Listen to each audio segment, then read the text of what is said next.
ఏంటండి ఆలోచిస్తున్నారు? ఏం లేదు సుధా, వచ్చే నెల 10వ తేదీన మా తమ్ముడు కూతురు పెళ్ళుంది కదా, కట్నం ఏం చదివించాలి అని ఆలోచిస్తున్నా. దానికి డబ్బులు అందుబాటులో లేవు, ఏం చేయాలని ఆలోచిస్తున్నా. అబ్బాయిని అడగచ్చు కదండి. నా చేతితో డబ్బులు ఇవ్వడం తప్ప ఏ రోజైనా వాడిని అడిగానా? అడగాలంటే నాకు మనసు ఒప్పుకోవట్లేదమ్మా.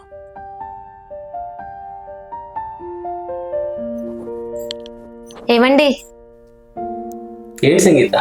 ఒక విషయం. ఏంటి? మామయ్య గారు వాళ్ళ దగ్గర డబ్బులు లేవనుకుంటాను. వాళ్ళు మాట్లాడుకుంటే నేను విన్నా. మిమ్మల్ని అడగడానికి కూడా ఇబ్బంది పడుతున్నారు. మీరే ఎలాగైనా కాస్త మనీ ఇవ్వండి వాళ్ళకి. నన్ను అడగడానికి ఇబ్బంది పడుతున్నారా?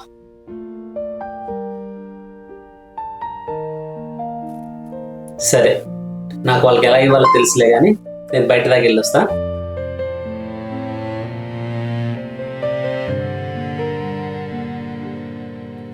నానా, ఏంటి నాన్న? బ్రేక్ఫాస్ట్ చేశారా? చేశాం నాన్న. ఏంటి అలా డల్గా ఉన్నారేంటి? ఏం లేదు నాన్న. నాతో ఏం చెప్పాలా? అది ఏం లేదు నాన్న. సరేలే కానీ ఈ మనీ మీ దగ్గర ఉంచండి నాన్న, మీకు ఖర్చులు కొనే లేవు. నాకెందుకు నాన్న? ఉంచండి నాన్న, మీరు ఉంచండి.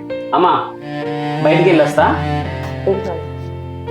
ఏమండి, మనం అడకతలకే డబ్బులు ఇచ్చాము, చూసావా?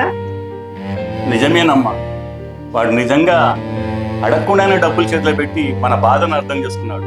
వాడు నిజంగా మన కొడుకు కావడం మన అదృష్టం. చూశారు కదా, మనల్ని కని పెంచి ఈ స్థాయిలో పెట్టిన కన్నవారికి చిన్న చిన్న అవసరాలు తీర్చగలిగితే చాలు. అది వాళ్లకు మనమిచ్చే కొండంత భరోసా.